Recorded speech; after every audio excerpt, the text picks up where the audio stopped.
¿Cómo están, amigos? Bienvenidos a un video más de seguridad total vehicular, especialistas en sistemas de seguridad vehicular y soluciones tecnológicas. Bueno, en esta ocasión tenemos un tablero de un Chevrolet Spark 2009. Como ustedes pueden ver, ahorita lo tenemos en banco y nos está indicando eso. ¿Qué quiere decir? Que el tablero prácticamente está muerto, nos está marcando 8.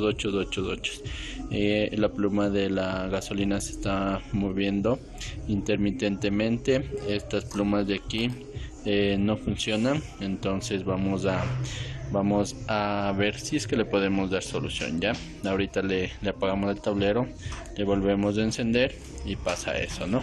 Entonces vamos a ver si es que le podemos dar solución a este tablero, que es de un Spark 2009. Entonces continúen con el video y para ver los resultados.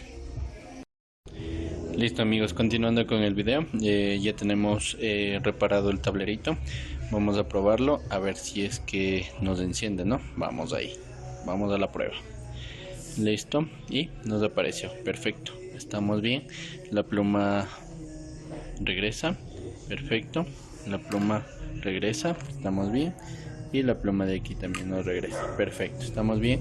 Ya nos está marcando el kilometraje que llevaba.